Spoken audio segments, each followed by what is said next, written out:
Hello, good afternoon सबको। मेरा YouTube channel में स्वागत करता है। आज का वीडियो का टाइटल हाई कॉन्फ्लिक्ट पीपल, रिश्ते में शांति कैसे बनाए रखें। क्या आपने कभी ऐसे व्यक्ति से सामना किया है जिसके साथ छोटी सी असहमति फी बड़ी बहस बन जाती है, जो हर समस्या के लिए किसी दूसरे को जिम्मेदार ठहराता है, जो अपनी गलती स्वीकार करने के बजाय हमेशा सफाई देता है, जिससे बात करने के बाद आपको मानसिक रूप से थकान महसूस होती है। बिल एडी की हाई कॉन्फ्लिक्ट पीपल की अवधारणा हमें ऐसे लोगों को समझने और उनके साथ बेहतर तरीके से व्यवहार करने की एक महत्वपूर्ण दिशा देती है। इसका सबसे बड़ा संदेश है, आपका लक्ष्य किसी कठिन व्यक्ति को बदलना नहीं होना चाहिए। आपका लक्ष्य अपनी शांति और भावनात्मक संतुलन को बचाना होना चाहिए। हाई कॉन्फ्लिक्ट पीपल कौन होते हैं? ऐसे लोग अक्सर परिस्थितियों को बहुत ज़्यादा सही या गलत, मेरे साथ या मेरे खिलाफ के रूप में देखते हैं।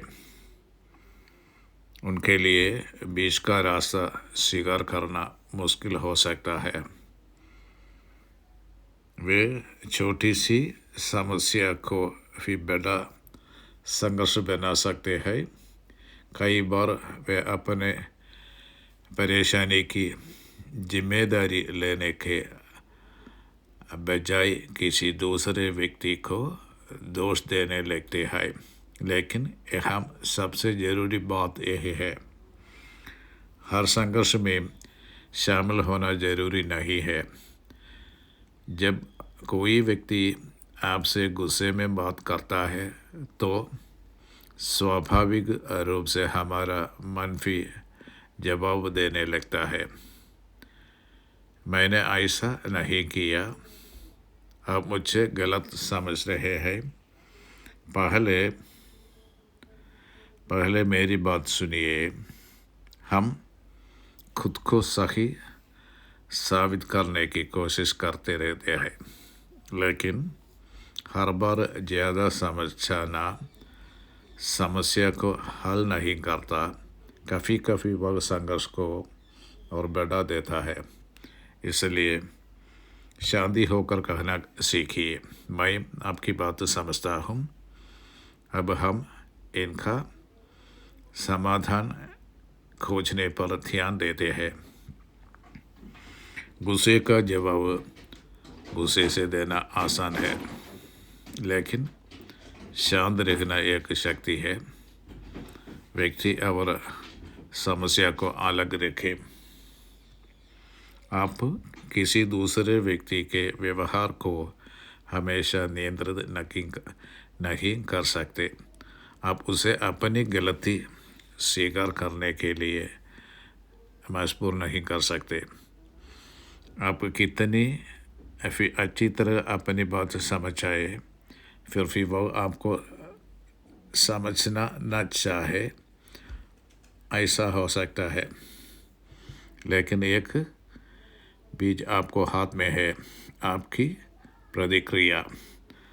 दूसरा व्यक्ति क्या करता है यह उसकी जिम्मेदारी है। आप उसके व्यवहार पर कैसी प्रतिक्रिया देते हैं यह आपकी जिम्मेदारी है। यह भावनात्मक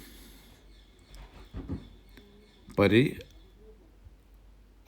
है। बाउंड्रीज बनाना सीखें।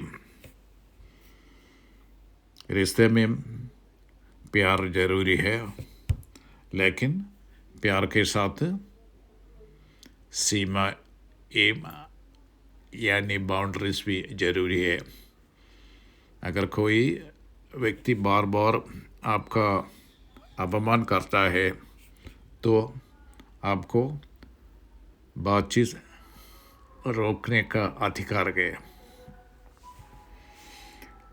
अगर कोई व्यक्ति बार बार आपका अपमान करता है तो आपको बातचीत रोकने का अधिकार है। अगर कोई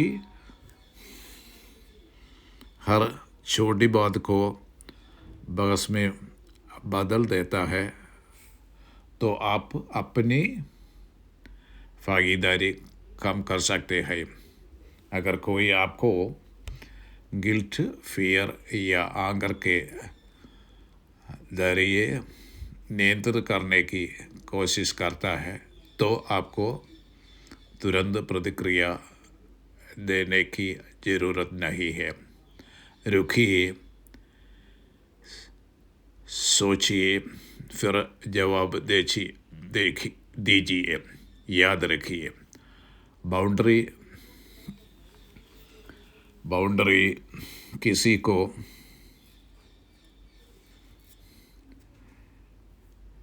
किसी को सजा देना नहीं है, बाउंड्री खुद की रक्षा करना है। तुरंत प्रतिक्रिया न दें। हाई कॉन्फ्लिक्ट लोगों के साथ व्यवहार करने समय एक बहुत शक्तिशाली आदत है पॉज यानी रुकना। जब भावनाएं बहुत तेज हो तब तुरंत जवाब देने के बजाय थोड़ा समय लें।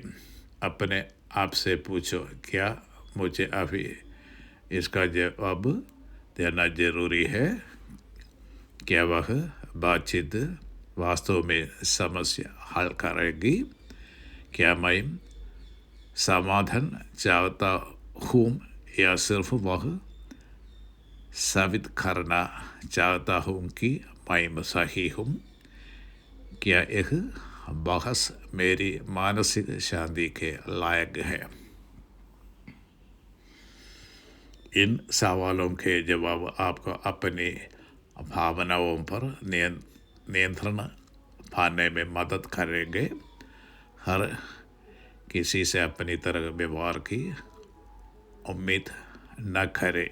हम अक्सर सोचते हैं, अगर मैं अच्छा व्यवहार करूँगा तो सामने वाला भी अच्छा व्यवहार करेगा। अगर मैं माफ़ी करूँगा तो वह भी माफ़ी करूँगा। अगर मैं ईमानदारी से समझाऊँगा तो वह मुझे समझा जाएगा। लेकिन जिंदगी हमेशा ऐसी नहीं होती। कुछ लोगों के बदलना हमारे नियंत्रण में नहीं है। इसलिए कभी कभी शांति पाने का पहला कदम है जो बदल नहीं सकता उसे स्वीकार करना। इसका मतलब यह नहीं कि आप गलत व्यवहार को स्वीकार कर रहे हैं। इसका मतलब है कि आप वास्तविकता को समझ रहे हैं और अपनी ऊर्जा को बेकार की लड़ाई में खर्च नहीं कर रहे। हर बहस जीतना जरूरी नहीं।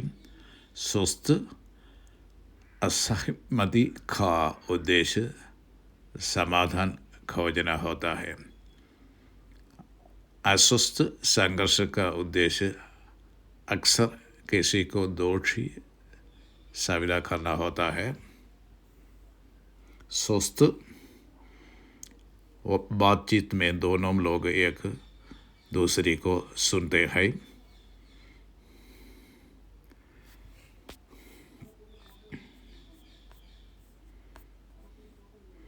खुद